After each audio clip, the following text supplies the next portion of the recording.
You're listening to the Zipline Logistics Truck Yeah podcast, where we explore all kinds of hot topics in the logistics industry. Get ready to learn, laugh, and get your freight on.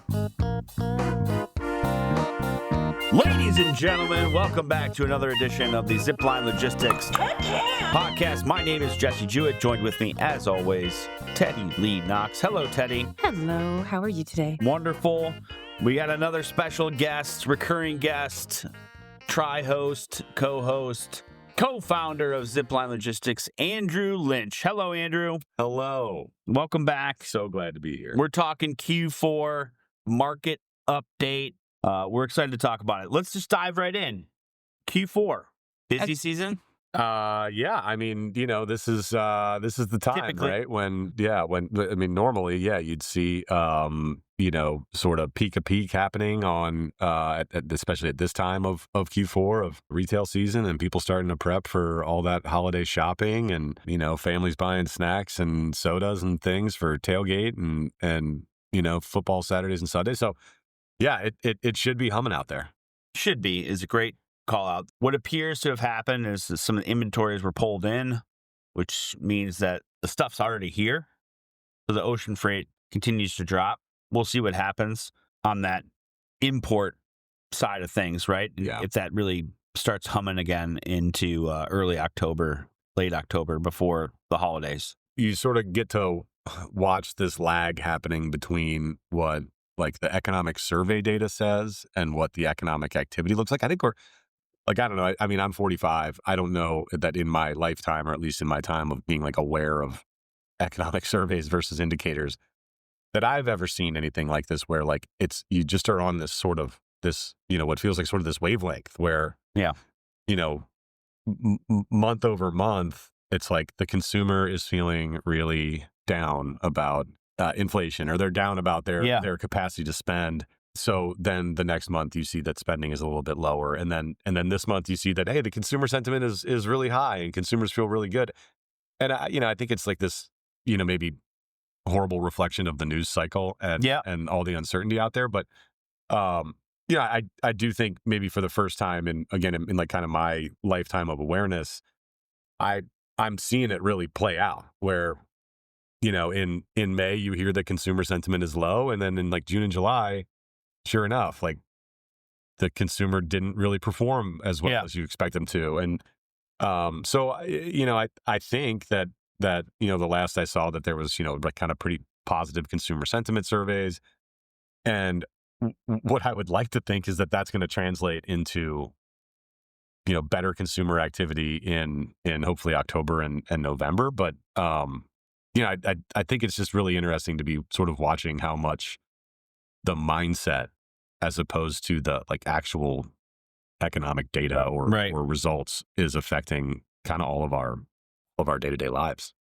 Yeah, I mean, I think we're going to talk about some hot topics heading into Q4, and what's, in my mind, a good trigger for that consumer sentiment is our first hot topic, which is tariffs, right? Because of the up and down nature, the on-off nature of those, that has triggered that wave, right? And so when you have uncertainty, what we've seen, and I know we talked about this on our Q3 update, was that because of uncertainty, that means either most likely people are just going to stop doing everything, right? We're just going to wait it out and see what happens. And so that, triggers lower activity in general. Yeah.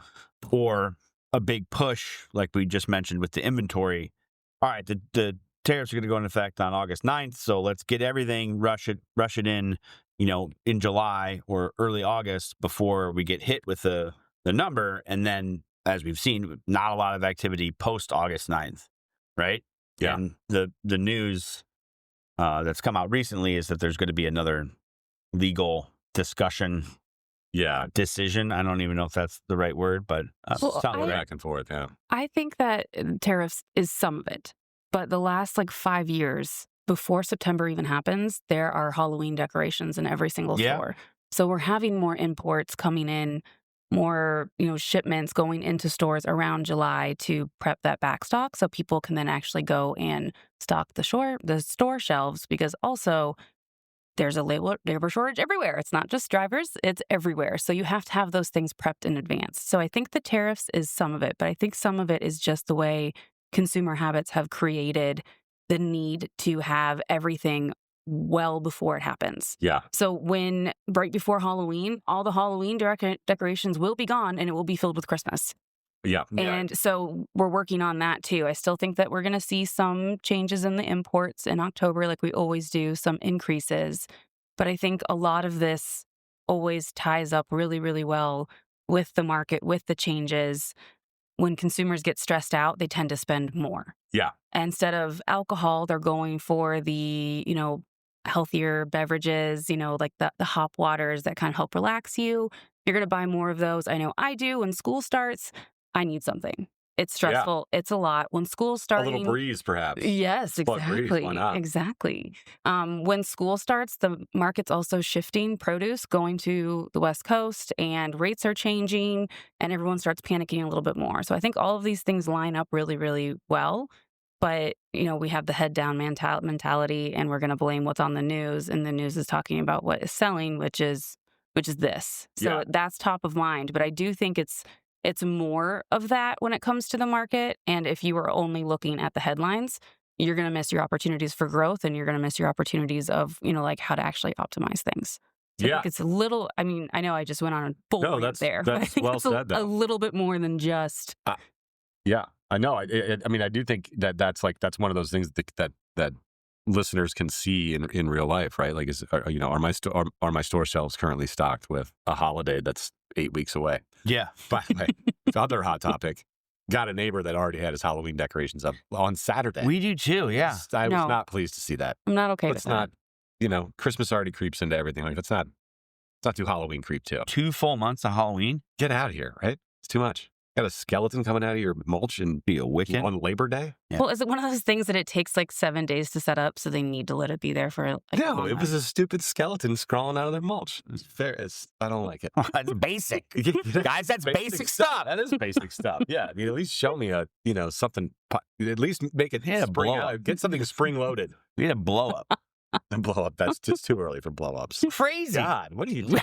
I don't know. We should just get a Santa blow up and put it up. Right. Yeah, here we are. This is what we're doing. Anyways, check the show notes for the tariff tracker. That's really good info for our folks who want to dive into it. One of Teddy's favorite topics, which is it's happening right now, but it extends into Q4, hurricane season. Deb loves hurricanes. Yeah. I do. There was a hurricane named after me. There was a Hurricane Teddy. And it dissipated in the ocean. So I'm glad nothing happened, but then at the same time, I'm kind of sad. It's every day on the floor, am I right? Hey, Hurricane Teddy. Yeah, I'll tell you, Hurricane Andrew destroyed Florida when I was a kid. That was really 90s. Yikes. This is a big one. Yeah, I took a lot of pride in that.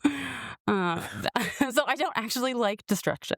The reason that I like hurricane season about these things is because it's a really great reminder when those issues happen about how it is so simple just to stay ahead of issues and how to prepare yourself correctly. So when nothing happens, when there's just tropical storms and, it's just normal weather, you are actually more profitable. You are more in check with your network, with your supply chain, and things are a little bit easier. It's almost just like a stagnant reminder of this is coming up. Are you prepared? If you get prepared, you're good, no matter what happens. If you're not prepared, chances are you're going to have issues, even if there is no hurricane.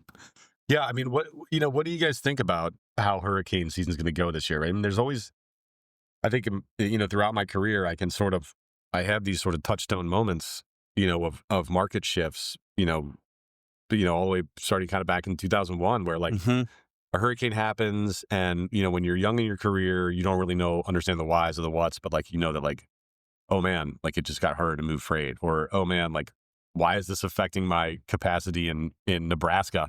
Yeah, there are no hurricanes there, right? And then obviously, as you mature, you start to understand, how interconnected all this stuff is. But to me, I think, and I bet if we went, to this podcast last year, we probably would have been hey, this could be the triggering season for a market turnaround. Yep. Because in our past lives, it was, right? It was this hurricane would happen. It would take a significant amount of capacity out of service, and then it would also drive up demand inbound to those areas where the hurricane was, and then that cycle would sort of continue. And what I think we keep on seeing this year is that, black swan or not, or whether it's, lining up a DOT week with Memorial Day, right? Or like a break week, right on top of 4th of July. And you expect to see these things create longer lasting changes in the marketplace, and they just don't. Right. And what I think I'm wondering out loud right now is, even if we have, a big hurricane season, even if we have a 2017, kind of double whammy, will it really, change anything for more than a couple of weeks? I think that we're so oversupplied, and we're so down, from a demand perspective against where we should be from a 5-year trend line. It's hard to see, what kind of like individual event, individual season could really set it off. It's a great call out. Put some data behind that. Is it 35,000 motor carrier authorities above March of 2020? At 35%. Okay, even more. I think it was 85,000. All right. It's a lot. It's a ton. It's a ton over, a lot of entries into the marketplace in early 2020, early pandemic, and through 2022, and not a lot exiting. So an oversupply of drivers and carriers, and not a lot of volume. Volumes are 2019 levels, correct? If I'm not mistaken. Oh, yeah. Right on. So for our new listeners, what is that in comparison to right now? What 2019 volumes compared to a high volume? What would that be? We're gonna have to throw that in the show notes. I don't know what it'd be a tonnage number. Yeah. There's less freight moving now compared to 2020, 21, and 22. Yeah. Maybe even last year. One of the things I've been talking about lately is emotions versus data. So I agree, there's going to be some disruption, those weather events or natural disasters. Shout out to all the truck drivers in particular who are navigating those difficult areas and the disruption to their lives, right? I can't imagine what it would be like if you're like, yeah, I run the I-95 corridor, and then there's an event and it's like, cool, now you're going to New Mexico, and like totally different experience, right? By the way, the number's 89,000 more carriers with operating authority than there was in March of 2020. Okay. 35%. So that's a lot. But yes, it's going to disrupt things for a couple weeks. But that doesn't mean that you don't need to be prepared, like Teddy mentioned, and, navigate those changes, whether that's a route difference in where you're going, right? We saw that in our North Carolina incident last year. That was last year, I believe.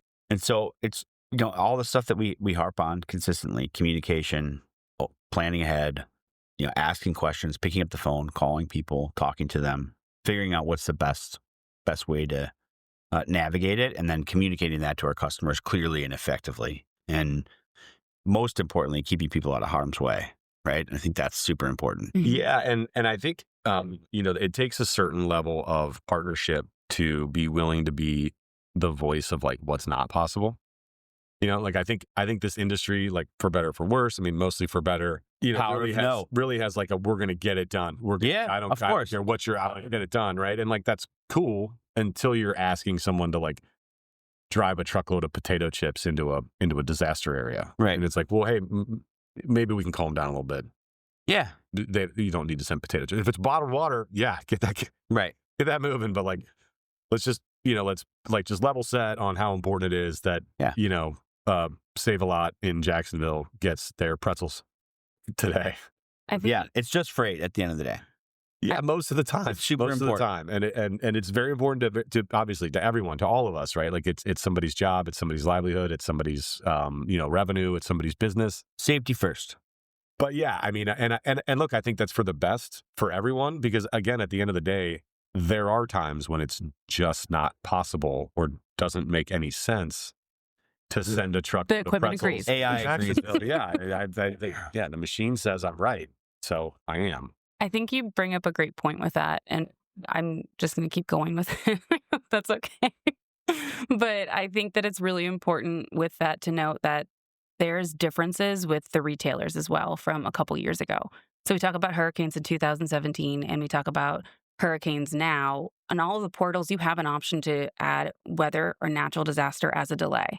And that allows vendors to fight back any charges or get a little bit more leniency. And so when you're saying this is someone's revenue, it helps with that. There's, a little bit more in place to help with those things, with those delays, with those issues, even if it's something like flooding in an area because of a tropical storm. So I think that that helps with those scenarios. What I get concerned about the changes happening is similar to what we saw with UNFI last quarter, where they had a cyber attack, they were down. If warehouses or DCs go down for any reason, then you have to find a new place to get your product into to get to Whole Foods. Otherwise, you're not going to make your sales numbers. And that's nothing really related to the hurricane, but related to how things are shipping, how things are moving. And I think that's where the mindset needs to go. It's not, oh, a hurricane's happening. How do I get a truck there? How do I make sure my network is distributed out correctly? Like we talk about growing within one retailer at a time, not trying to be one bag of your product on every single shelf. Yeah. So I think that that's the part that people need to switch into thinking about, not the disaster, the distribution, and their, product growth. Yeah, for sure. And look, I mean, appropriate expectations. I mean, I think in my career and in my life, like almost all of the conflict I've had has come from just misaligned expectations. Yeah. Right. And most of the time it's because they're unclearly communicated. And so I think, whether you're someone making pretzels and selling them to save a lot in Jacksonville, or you're, making soda or making, hospital beds, whatever, like what's important to your business right, and your relationships with your customers is that you're setting really clear expectations about how you're going to be capable of responding to a specific, market crisis or market change.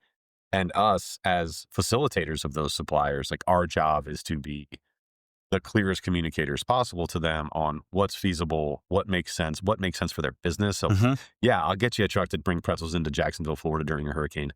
It's going to cost you more than those pretzels are worth. Is that call your customer? Right. Yeah. Well, that's a good transition into another hot topic of just like shippers/customers experience right now. Other than dancing in the streets because rates are continuing to bounce across the bottom.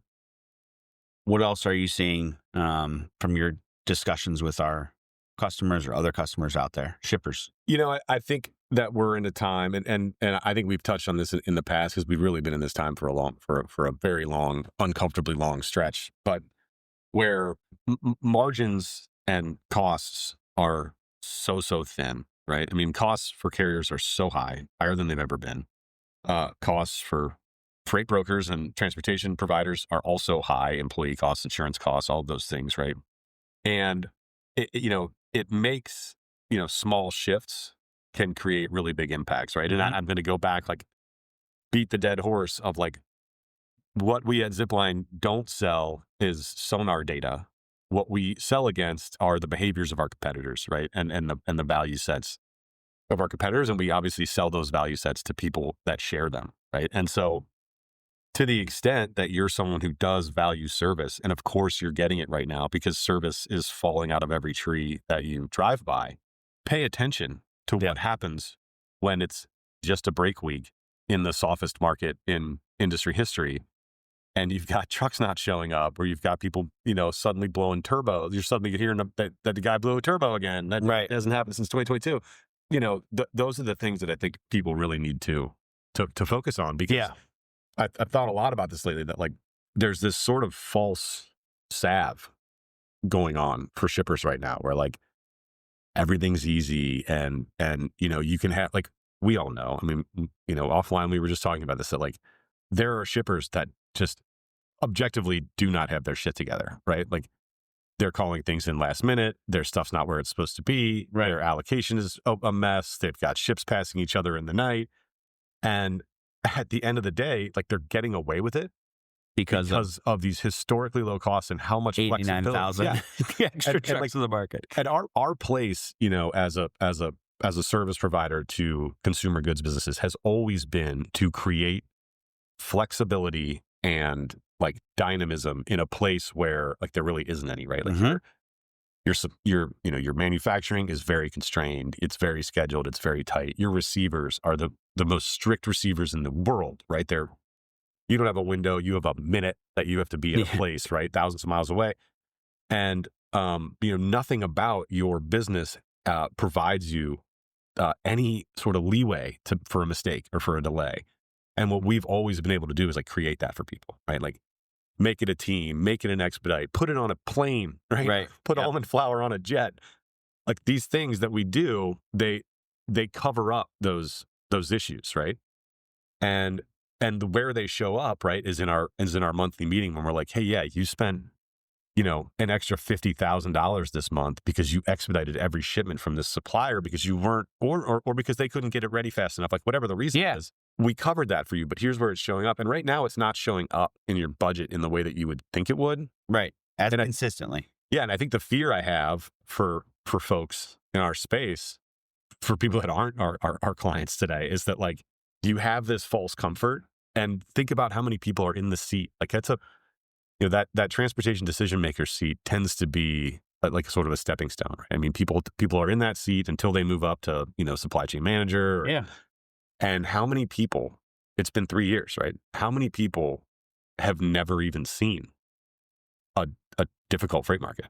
I mean, how many people are going to have their hair blown back when all of a sudden it's no, or it's, that's going to cost you like 70 cents a mile more than it did, a month ago. Yeah. And have no capacity to like prepare their budget for that, or prepare their boss for that, or, or get themselves ahead of that, or they just reap the consequence of like, oh God, I just got, massive chargebacks from all of my retail partners because everything I shipped was late because I didn't have the right people in place. And that I think is like what should be keeping people up. I think if you're a retail supplier, like you should be thinking a lot about that right now. So strategy, partners that have experience, someone who can help you unlock growth, and as we've talked about before, get your product on the shelf in a timely manner, efficiently. Yeah. And transparency. Like what is your understanding of your pricing model right now? Because we know how many folks are just like, oh, my rates? Well, I fired off to 10 different brokers, and whoever comes back to me the cheapest, as long as they've done a good job in the past, they get it. It's like, great. Do you know where that price came from? Right. I mean, what percentage of that is going to the driver? What percent? Like, you need to understand these things so that you can understand what that person's behavior is going to look like.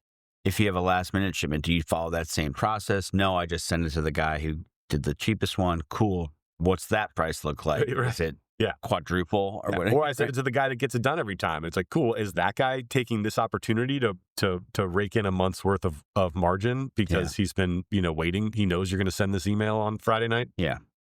Well, I mean, that, transitions great into some of our offerings, right? Most of our offerings, right? We do have Canopy, which helps our customers. You talk about identifying those spikes in maybe costs.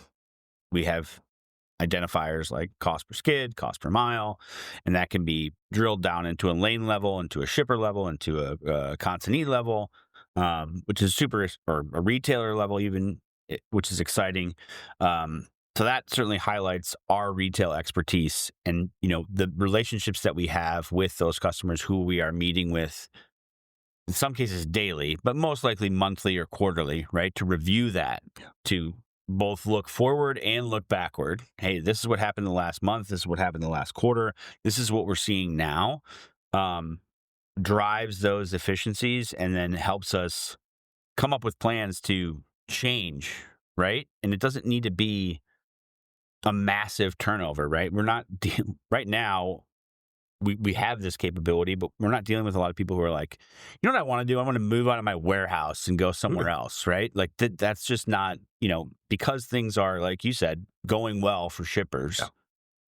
There's not a ton of massive change. Yeah. There's some subtle tweaks that we can really dive in and help people with, which is super important at this stage. Yeah. I think I've seen some of that change though. With a lot of the people that I'm talking to is over the last quarter, they're seeing issues on the LTL side. So everything that happened with the tariffs, it kind of went into the freight market pretty quickly, but LTL is usually one of those modes that's the last one to get impacted by all these changes. And we're seeing it with XPO charge, a per weight charge for delivering to a grocery retailer, which is any DC in the world, pretty much, other than if you're just a retail store or just a warehouse. I think that becomes a really big problem, and it's based off of weight. So if you're a bag of pretzels, it may not be as bad. If you are canned coffee, it's going to hurt a little bit more. That's interesting. They did it off weight, not density? Off of weight. Weird. Yeah, I thought so too. So it can go up to, I think, $1,000 additional charge on a delivery. And that might even be if you drop the delivery versus live unload. It's still kind of working through, but we're seeing those charges. Once you see one carrier do it, more happens. But then you're also seeing it in slightly sneakier ways, like embargoes, or they add a tax because it's difficult to get through California, or whatever they decide. They have their individual tariffs that make sense. And I'm seeing a lot of customers, a lot of, just contacts reaching out saying, like, can you explain this to me? Like, it says that it got there the day before the MABD, but they're telling me it was 3 weeks late because it was dropped, and it wasn't inbounded until 3 weeks later because you use this carrier who only drops one trailer a month because of the turnaround time. And I think that makes a really, really big difference in that they're not growing in these retailers. They're always going to stay one pallet. And then when something bigger happens and you don't have the right partner to give you that level of service to explain what happens, you possibly may not be going into that retailer at all anymore. Yeah. I think that makes a huge difference. Is that, again, it's all kind of a domino effect everywhere. But the LTL piece is really starting to come to light, and I think that's a problem. And if you don't have someone to help you charge back, like if your broker doesn't know that he can call the terminal and get the appointment request to fight the charges, please call someone else. Well, or, don't get in that place in the first place, right? I mean, it's funny. I caught up with our former LTL leader last week, and we were talking about just kind of like reflecting on sort of the days when we built the LTL product here. And, you guys have been here long enough to know, like, we didn't do LTL at all for a long time because we were like, well, there's nothing we can do that's different. It's just sort of like this, it's like kind of a commodity, and there's really just kind of nothing you can do. And Todd was the first one to be like, oh no, there is a way. And it's actually this key thing that you have to keep track of. And like, this is how you can really make a difference. And when we built that out, like, it was such an eye-opener for me on, like, more than just on LTL. Like, it was an eye-opener for me, I think, about just like how this entire industry works and why it's so dynamic and why it's so difficult for like laymen to step in and own it. Is that, look, Walmart might list, Estes as their preferred provider, at nationwide. That's because Estes gives Walmart the deepest discount. Right. And yeah, Estes is great at Walmart. But like, if Estes business mix changes, if Estes loses their account with Frito-Lay, and now suddenly they're not dropping 30 trailers a day and they're only dropping, 18, well, that's going to change the service metrics that another supplier, get from Estes. Right. But tracking those dynamics and understanding that, like, there's so much more to it than just like, I got a good relationship with Bill at Estes, because Bill doesn't control those things either. And yeah. I always like, I'm speaking at this FTR thing next week, and I can already hear the brokers being like, well, we've got, our relationships, we're going to be able to hold rates. It's like, dude, no, you're not, because that isn't how it works. Like, yeah, that truck's not going to be there anymore, because that truck's not going to take that freight that paid them $1.14 a mile anymore. They're going to take something that's paying them $2.10 a mile. Like, everything is going, even $1.22 a mile, yeah, little bit goes a long way. Yes, directionally, like, these trucks are not going to be where they are today. And like, that's like kind of the ever shifting sand and like the ground that we stand on. And as shippers just don't have visibility to that. And I think there's so much smoke and mirrors in this space around, just how airtight your relationships are, and whether or not those airtight relationships actually impact your access to capacity when and where you need it. And that's why, again, it just goes back to like, it has to be about your relationship with your actual provider, like the person that moves your freight how transparent are they with you? How focused are they on outcomes for you? Yeah. And like, what are they motivated by, right? I mean, it's a big part of why we built all of our incentive programs, all of our compensation programs, all of our career paths around like customer outcomes. Because and it otherwise, goes both ways for us, right? That's the beauty of it. Yeah. It's mutually beneficial to our customer partners, and it's mutually beneficial to our carrier partners. yes, That's the idea, right? And that's the execution that we've had for the last, 19 years. yeah. Yeah. I mean, we were talking to Diana. It's 13 like, years. she's like, well, it's is it going to be, are the dynamics going to change? And we're like, well, listen, you have allowed us to build you a network Yeah. that has paid fairly and been transparent. And as a result, Consistent. yes, you are not at risk. Like, you are not going, even if this market, pops and turns upside down, like, you really don't have a risk you're building these relationships. We're your proxy in this, we're a conduit, but like at the end of the day, you, the customer, have the behaviors that have insulated you from risk and like, Shipper of choice. absolutely. Right. Like, Consistent freight, lead time, flexibility when we really need it, understanding of those weather events that we just talked about. Yeah. That's definitely the way to do it. And like you said, fair and balanced. And transparency goes a long way. It's in our value set, communication, all of that stuff. But generally speaking, macro level, we've been yapping away for quite a bit here. It's easy to. Market shifting. You think anything's going to shift massively in Q4? No. Yeah. No way. Hopefully we see some holiday freight. That would be awesome. We will. Yeah. Is it going to be on a massive scale? Probably not. Is it going to fill up all the coffers of that 89,000 extra? Probably not. Maybe we'll have a weather event. We'll see. So that's always out there. But generally speaking, a massive, massive change in the market is not coming. No, I mean, I'm trying to fast math here that like if a truck can do 250,000 tons of freight in a week and there are 90,000 too many trucks. That's a lot of freight. It's a lot of freight that we could absorb right now. It's Friday morning, so I don't have the capacity to do that math in my head, but we can absorb an enormous amount of freight before things start getting sideways on us. And I just, I don't think, look for customers, I believe and I hope that they're going to have a great holiday season. I do think that that's likely. For freight brokers listening, sorry, it's going to keep on sucking. And for carriers, also very sorry, it's going to keep on, being a slog. Yeah. Google amount of freight. Did you know that Google is a number? What? My 4.5-year-old told me that the other day. It's an actual number? Yeah. How many zeros? I think it's. I'm going to have to Google it. Yeah. I'm going to ChatGPT that actually. Like, Dad, did you know Google's number? I'm like, oh, that doesn't make any sense. Just Google it. Just Google There it it. is. Google the number Google. Google's the number. I'm not giving Google the pleasure. I'm going to ChatGPT that. Ooh. I'm going to check us out next it. time on the Zipline Logistics Truck Yeah podcast. We talk AI. Not available on Strap in.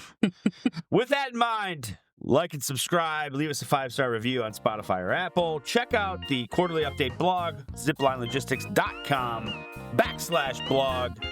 Andrew Lynch, one of our co-founders. Thanks for joining us. Teddy, always a pleasure. Thank you. We will see everybody next time on the Zipline Logistics podcasts. Thank you.